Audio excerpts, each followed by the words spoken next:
नमस्कार दोस्तों, मैं विनय दुबे मुंबई से।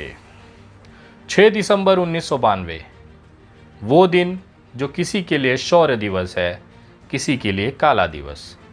लेकिन इस दोनों दिवसों के बीच में कहीं ना कहीं अगर एक चीज़ गुम है तो वो है इंसानियत।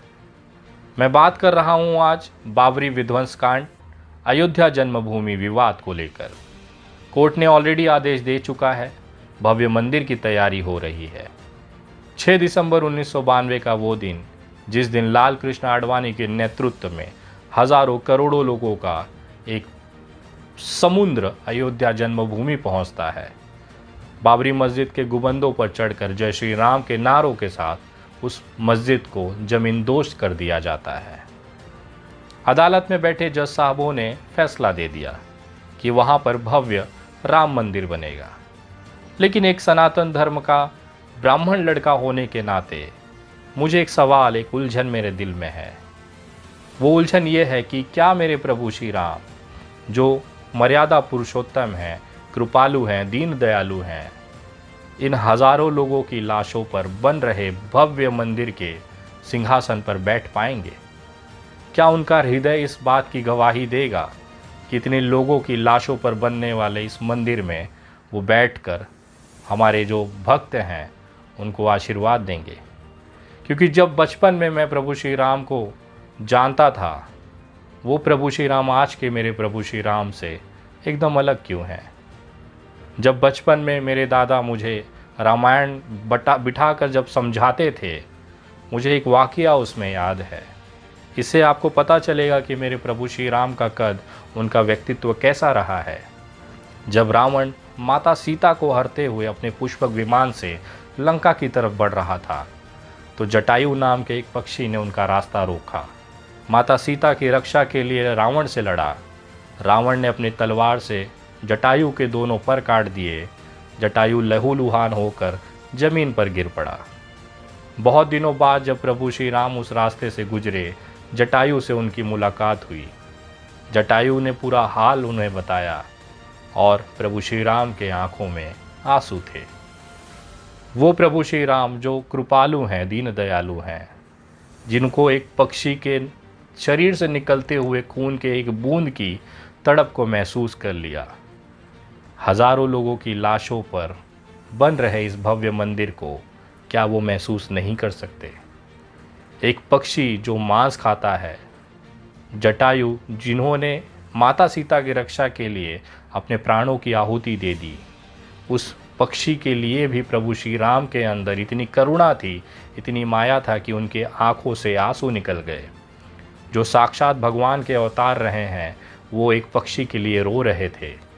अपने हाथों से जटायु का अंतिम संस्कार किया, जिस अंतिम संस्कार के लिए बड़े बड़े योगी तपस्या कर कर भी वो सौभाग्य न पा सके, जटायु अपने खून के बलिदान से वो सौभाग्य प्रभु श्री राम के हाथों से पाए।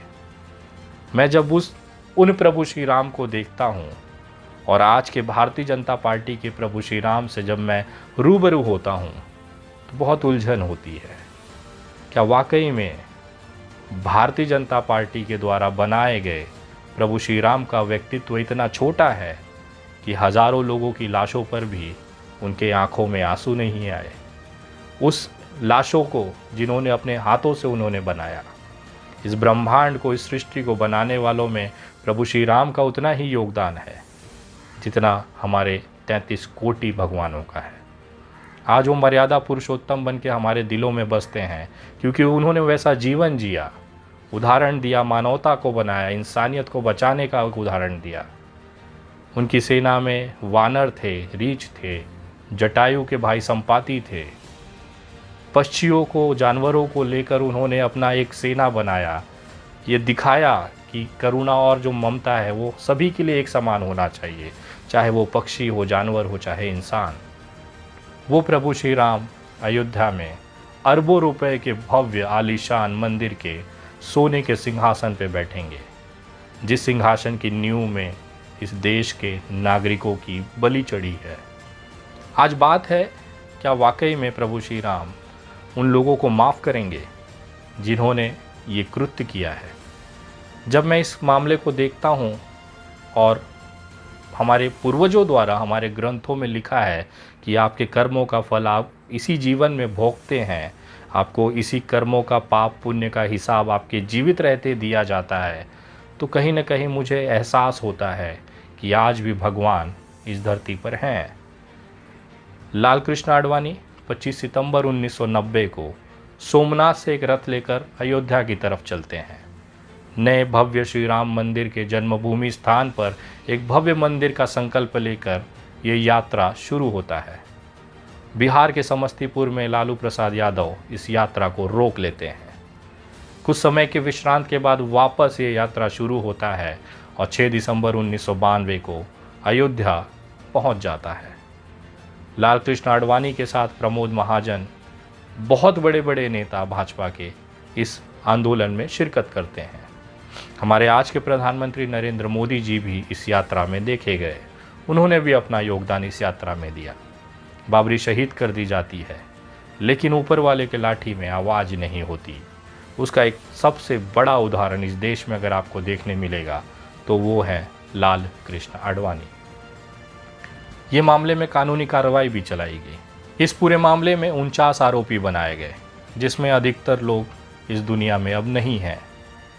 जो बचे हैं वो ऐसी ज़िंदगी जी रहे हैं कि पल पल अपने आप को प्रभु श्री राम के चरणों में समर्पित होने के लिए प्रार्थना कर रहे हैं, क्योंकि भगवान ने उन्हें वो सब कुछ दिया और एक कृत्य के कारण वो सारी चीज़ उनसे वापस छीन ली गई। लाल कृष्ण आडवाणी जब राम जन्मभूमि आंदोलन में थे तो पूरा देश उनके पीछे खड़ा था। आज हालात ये हैं, ऊपर वाले की लाठी ऐसी चली है कि आज उनके घर पर उन्हें देखने के लिए कोई जाने वाला व्यक्ति नहीं है।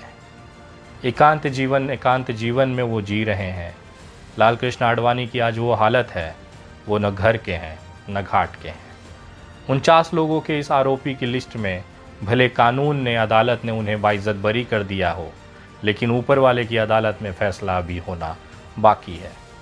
ये हालात केवल इनके नहीं हैं, इनके अलावा बहुत सारे ऐसे लोग हैं जिनका निधन हो चुका है। अशोक सिंघल, गिरिराज किशोर, विष्णु हरि डालमिया, महंत अवैधनाथ, ऐसे बहुत लंबी लिस्ट है जो अब इस दुनिया में नहीं है, जिन्होंने बाबरी विध्वंस और अयोध्या कांड में एक महत्वपूर्ण भूमिका निभाई। लेकिन अगर आप गौर से देखेंगे तो इन तमाम लोगों की जो मृत्यु हुई है वो भी सामान्य नहीं है।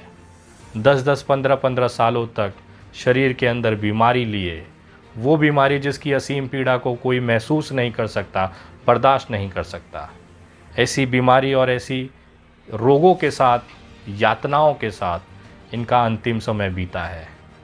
हमारे पूर्व प्रधानमंत्री अटल बिहारी वाजपेयी की अगर आप हालत देखें तो पिछले 15 साल वो बिस्तर पर रहे। एक समय ऐसा आया कि उनकी याददाश्त तक चली गई, लोगों को पहचानने की क्षमता खत्म हो गई। लाल कृष्ण आडवाणी आज घर बैठे हुए हैं। प्रमोद महाजन जो सबसे बड़े चाणक्य थे इस पूरे रथ यात्रा में, उनको उनके भाई ने ही गोली मारकर हत्या कर दी। उनके सगे भाई ने प्रमोद महाजन की यह हत्या की थी। सोचिए प्रभु की लाठी कहाँ कहाँ चलती है। जितने भी लोग हैं आज उमा भारती हैं, आज उनकी हालत ये है कि कोई पूछने वाला नहीं है। एक समय ऐसा था कि उनकी तूती पूरे देश में बोलती थी। आज वो अपने ही पार्टी के अंदर ऐसे बगल में बिठा दी गई हैं जिनका कोई वजूद नहीं बनता है। मुरली मनोहर जोशी, हिंदुत्व का वो नाम जो अपने आप में एक चमकते हुए सूर्य की तरह था। बनारस जहाँ से हमारे प्रधानमंत्री नरेंद्र मोदी जी चुनकर आते हैं, वो गढ़ हुआ करता था मुरली मनोहर जोशी का। लोगों ने ये मान लिया था कि जब तक मुरली मनोहर जोशी की सांसें चलेंगी बनारस उनका है। लेकिन आज हालात ये हैं कि 548 संसदीय क्षेत्र के इस पूरे भारत में मुरली मनोहर जोशी के लिए एक सीट नहीं मिल पा रही है जहां से वो चुनाव लड़के संसद जा सकें। पार्टी में वो हालत है कि कोई पूछने वाला नहीं है। साइडलाइन इस कदर कर दिए गए हैं कि आज भी इनका बंगला जो है वो वीराना है। किसी समय करोड़ों लोगों के हृदय सम्राट हुआ करते थे लाल कृष्ण आडवाणी, मुरली मनोहर जोशी, प्रमोद महाजन, उमा भारती, अटल बिहारी वाजपेयी। ऊपर वाले की लाठी चली, क्योंकि मेरे प्रभु श्री राम इंसानियत को मारने वाले को कभी भी कबूल नहीं करेंगे, कभी भी उनका सम्मान मंजूर नहीं करेंगे। बहुत सारे उदाहरण हैं।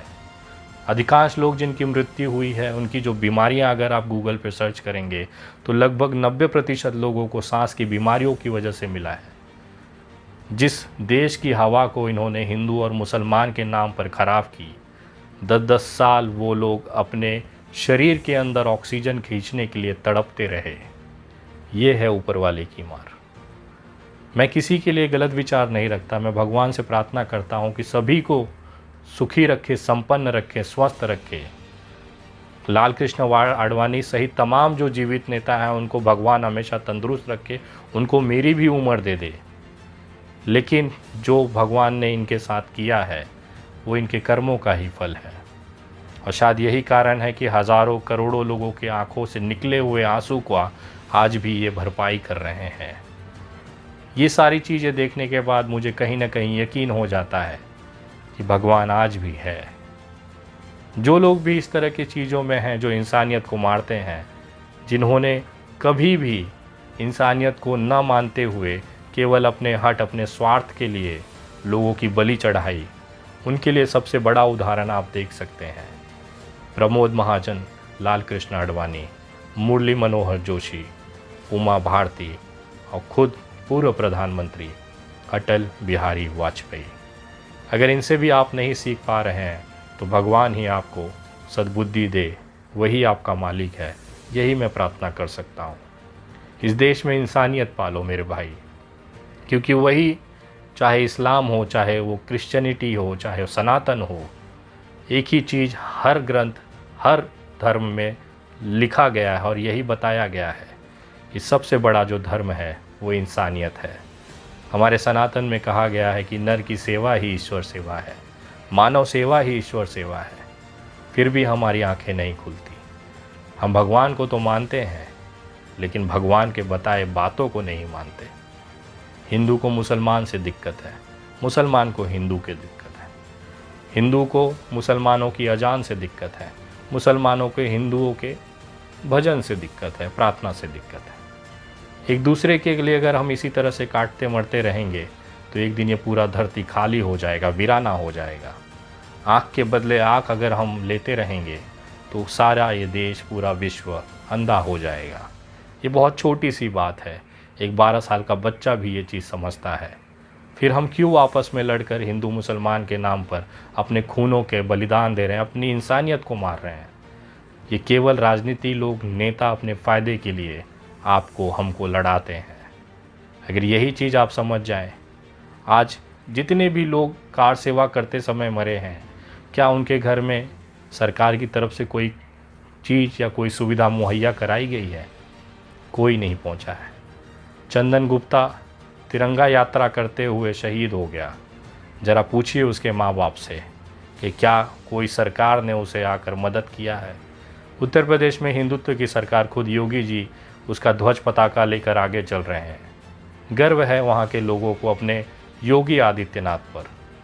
उन्हीं योगी आदित्यनाथ के घर में चंदन गुप्ता, उनकी माँ, उनके बाप, उनकी बहन आज भी रो रही है कि जिस सरकार के लिए उसने अपने बच्चों को खोया है, आज वो सरकार उनको पूछार नहीं कर रही है, कोई पूछताछ नहीं कर रही है। तो किस लिए अपने ज़िंदगी का बलिदान दे रहे हैं? अभी भी समय है, आंखें खोलिए, वरना लाल कृष्ण आडवाणी होते देर नहीं लगेगी। जय हिंद, जय महाराष्ट्र।